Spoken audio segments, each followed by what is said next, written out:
There's no doubt that e-hailing services have found huge acceptance in certain sectors of the market and in many instances have actually created a new market.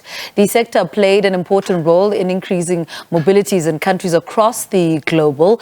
With the increase of youth unemployment this morning, we'll be discussing opportunities in the transport and e-hailing industry that the youth can look into. Now we're joined by Sabelo Mbuku, who is the head of communications at TETA. Welcome, good morning to Morning Live.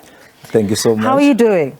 I'm doing well, and how are you doing? Great, thank you. Let's talk about the opportunities that TETA has currently for the youth in South Africa. All right, basically when we talk about TETA, we're talking about one of the 21 seaters that we have in the country. And obviously our mandate is to facilitate skills development and training within specific sectors. So then with TETA, we are focused in transport. Yeah. Now, obviously, when we look at the various opportunities that we have that are available within, the transport sector, broadly, you look at about 8 subsectors that would then feed into these opportunities. Now, how do we advance these?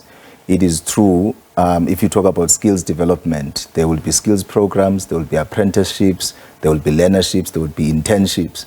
But over and above that, especially with the growth of e-commerce, I've heard you talking about e-hailing. There's also e-commerce that is growing quite rapidly.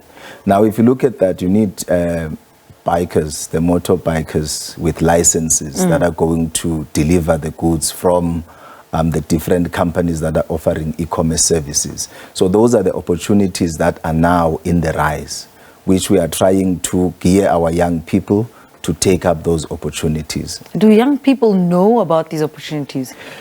Lucky enough, just this past week, we had an Empower Youth Transformation Week, wherein we invited different stakeholders, young people, almost 2,000 a day, that were coming in to listen to all of these opportunities that are presented by different stakeholders. So with that, we believe that we are creating the necessary awareness with different, obviously, platforms in the media and other channels to ensure that there is that kind of awareness. We have already trained more than 3,000 young people so that they are able to take advantage of these opportunities with the motorbikes. And what was their response to the that you had, the 2,000 youngsters that you had? What was their response to what you're offering? We've actually seen a positive response. The companies that were there to actually do the recruitment and build their databases, numbers were flocking in, there were long queues, so the appetite is there, and young people seem to be interested in taking up these opportunities because you can see that unemployment, especially for the youth, is on the rise. So to dent that, we need to then get young people in these spaces so that they can close the gap, take advantage of the new opportunities and make sure that they advance their lives. And what opportunities exist in the e-hailing system? The e-hailing system, because you know that you can book your travels online. So with that, you need cars that are going to ferry people from one point to another. So the increase in that kind of convenience does create then further opportunities, whether it be for young people or anybody who wants to venture into that space. And do you find it easier for them to venture into the space because technology is so easy for them as well? It is user-friendly because you are able to monitor, your workload using the apps that are available, and you are able to provide convenience to many different stakeholders. What are you seeing in the industry and how it's evolving at the moment compared to the same industry about 10 years ago? There is quite an increase, and the impact, I think it is visible, because if you want to leave your car at home, you are able to hop into an e-hailing service and be able to get to your destination. And there's an element of reliability, because you are able to budget your time accordingly. So there is a growth, and the impact, it is visible in different societies. What challenges do you face as TETA going into missions such as this? Basically, challenges would be when we are introducing, in fact, when a new player is introduced in the market, there will always be, friction either with the existing players. But then when you integrate this and then you are able to advance in terms of what is the benefit for the broader society, it is then that we are able to derive value, because all we can do is to facilitate that there is a platform for all the entities to engage and be able to then work in a profitable environment.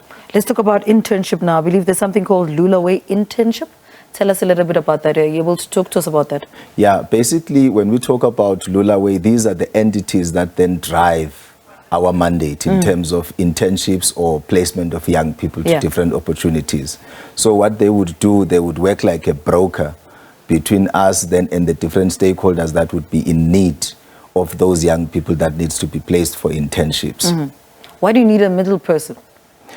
Basically, as the ones who are facilitating skills development and training, we don't necessarily do the training ourselves.